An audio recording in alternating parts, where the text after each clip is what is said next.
Well, let's move farther south, down to the Dead Sea.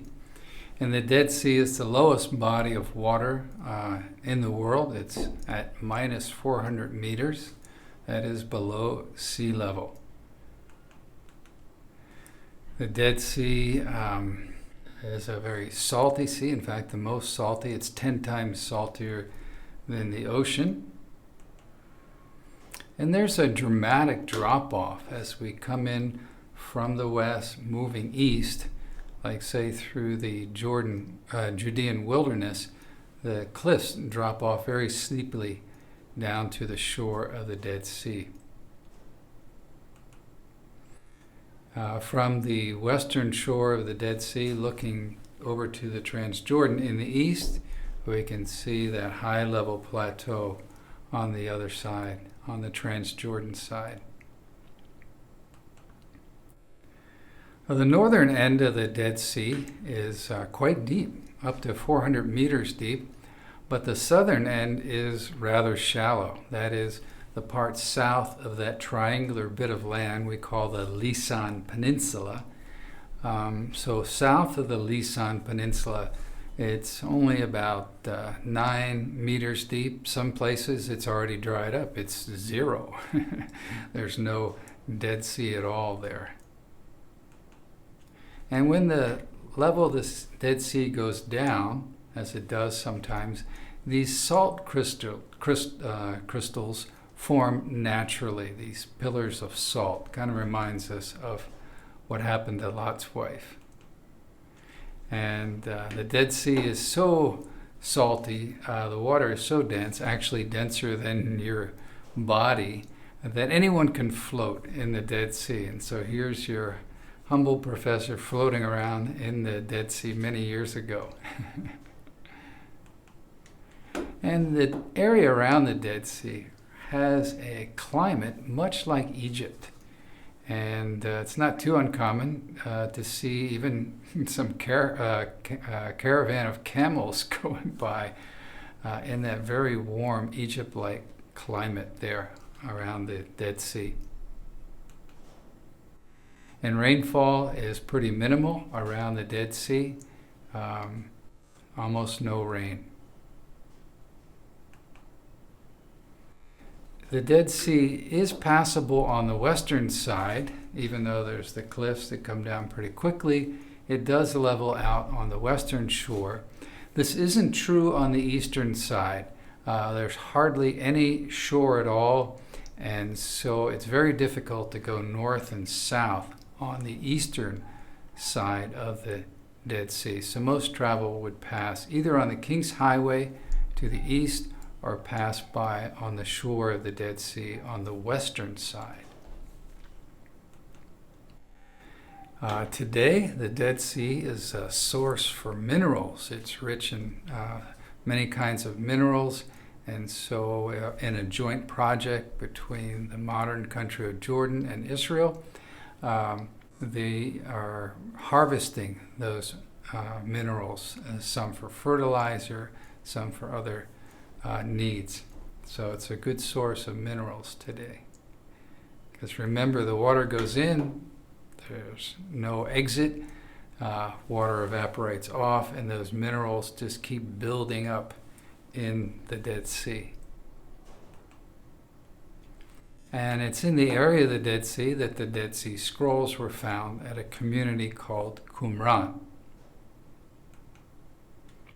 And we can see here in the slide the ruins of the ancient community with the Dead Sea off in the distance towards the northeast. You can see some green fields there, but that's because of modern irrigation. It would have been quite difficult to raise crops in the Dead Sea area before the advent of modern irrigation. And in the foreground of our picture, we can see where it's labeled there some caves, and that's where they found some of the Dead Sea Scrolls. Here's the community from up above. We can even see the aqueduct coming in from the bottom right. Some round container-like structures, that's where they would store water They did a lot of ritual bathing there, so they needed a good amount of water, and so they would channel the water that would flow down from the hills of Judah. When it would rain up in the hill country, it would flow down the wadis, and then they would channel that water into their cisterns and reservoirs there at Qumran.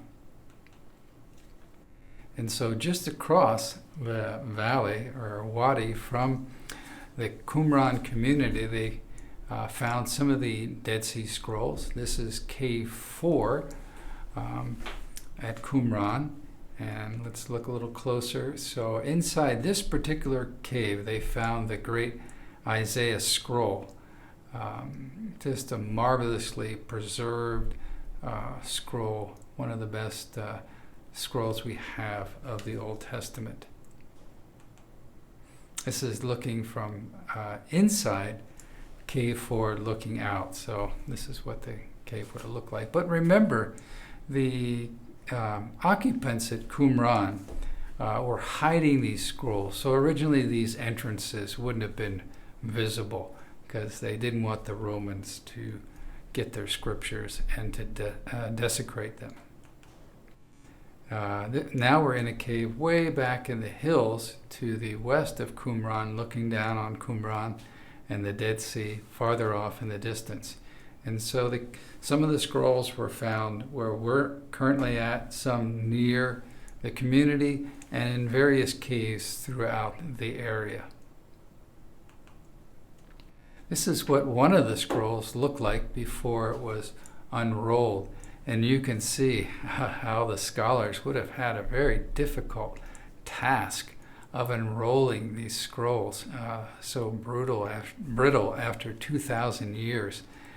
So that was quite a project. And they have new techniques now where they can actually read the scrolls while they're still rolled up.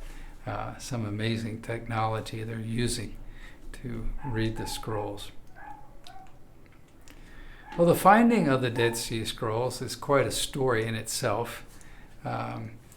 You probably heard a little bit of it. The shepherd boy was looking for his sheep. The sheep had wandered up in a cave, and instead of climbing up in the cave, the shepherd boy thought it would be a little easier if he just threw a rock in the cave. And instead of the rock landing on the soft soil inside the cave, he heard a clunk, something breaking. So he went up to investigate, and his rock had broken one of the scroll jars. And in that jar, he found some of the Dead Sea Scrolls. And then those made their way to the black market, to a dealer near Bethlehem. And then eventually an ad was put in an American newspaper called the Wall Street Journal. The 4 Dead Sea Scrolls, biblical manuscripts dating back to at least 200 BC, were on for sale. They would be an ideal gift to an educational or religious institution by an individual or group. Maybe IGSL could have bought these scrolls. But actually they were sold for a very large price. Israel bought the scrolls, and they are now stored at the Israel Museum in a special place called the Shrine of the Book. These are some of the scroll jars. They were rolled up and put in these scroll jars. And the Shrine of the Book, where the scrolls are displayed today, the roof of that building looks like the lid of the scroll jars. So they purposely made it duplicate that shape. Now we're inside the Shrine of the Book, looking at the great Isaiah scroll on display there. All 66 chapters, beautifully preserved. And we just thank God for the way this scroll was so well preserved. And here you can take a look at it. One of your assignments, you'll be looking at it on Google Arts and Culture, where you can see digital images of the Isaiah scroll up close, where you can read every letter. But these were written on leather scrolls sewn together by hand. And you can even see the discoloration in the scrolls from the oils of the person who would be unrolling the scrolls as they would read it. Okay, well now we'll move over to the Transjordan, the other side of the Jordan. And the Transjordan is the entire area east of the Jordan Valley. The Bible refers to this area in several ways, sometimes beyond the Jordan, across the Jordan, the other side of the Jordan. So we're going to just lump all those together and call it the Transjordan. And it's a high-level plateau. There are hills and mountains and valleys, but we're going to kind of simplify it and describe it as a high-level plateau, pretty much the same elevation as the central mountainous spine over on the western side of the Jordan. So we can see in this topographical cross-section, looking at the central mountains in the center of the slide, and looking over to the east across the Rift Valley, we can see the Transjordan, and it's the same elevation as the central mountainous spine. Here we are in looking across to the east, across the Jordan Valley.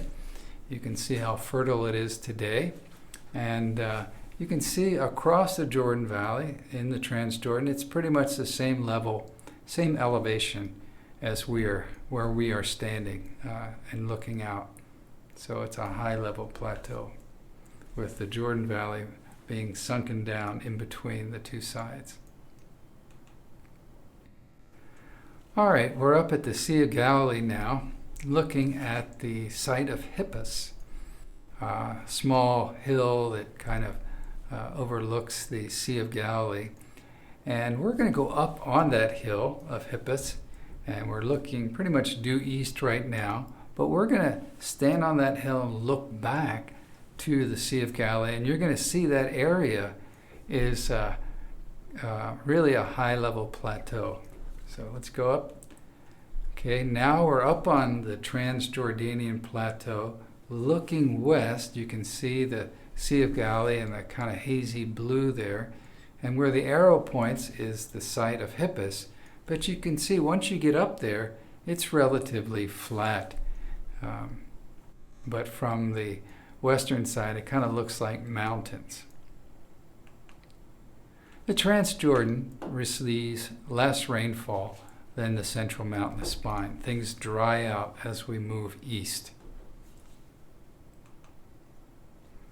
One area, though, the Bashan, is an agriculturally productive area, and it's also good for raising cattle. And these are some of the cows of Bashan, and they're even described in Scripture. There's some of the cows there. And so this area is a good area for raising cattle. Amos makes a comment about the cows of Bashan. He makes an analogy to some of the women of the day. In chapter 4, verse 1, he says this, "Hear this word, you cows of Bashan, who are on the mountains of Samaria, who oppress the poor, who crush the needy, who say to your husbands, 'Bring now, that we may drink.'" So he's describing these women of Samaria who used to boss their husbands around, and he was likening them to the cows of Bashan. Now that was not a compliment. He was saying that they were kind of fat and lazy like these cows, because the cows of Bashan had a good life. They could eat as much as they want. It was kind of an easy life there. So that's the analogy he's making to these women of Samaria. So as you understand a little bit of the background, it helps you understand what Amos is saying here. Well, the Transjordan has 4 rivers. And the way I remember this, and I don't know how it works in your country, but in my country, radio stations usually have like 4 letters of the alphabet, like WXYZ or something like that. And so I remember these 4 rivers with the acronym Y jazz, okay? The letter Y, then J-A-Z. If that doesn't help you, it's okay. You don't have to use that memory device. But I remember Y jazz. So Y, the Yarmouk River, J, the Jabbok River, A, Arnon River, and Z, the Zered River. So Y jazz. Let's look at the Yarmouk River first. It flows into the Jordan Valley just south of the Sea of Galilee. And you can see it there. We're looking to the east across the Jordan Valley. That's where the Yarmouk River comes into the Jordan Valley. Eventually that water will make its way into the Jordan River, but the flow is quite reduced today because Jordan takes most of that water before it even gets to the Jordan River. The next river, the Jabbok River. Okay.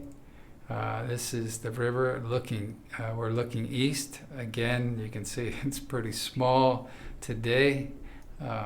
Not as much flow as it would have had in biblical times. We're looking at the Jabbok River from the Jordan Valley, looking east in that kind of valley area where it comes into the Jordan Valley. The next river is the Arnon River.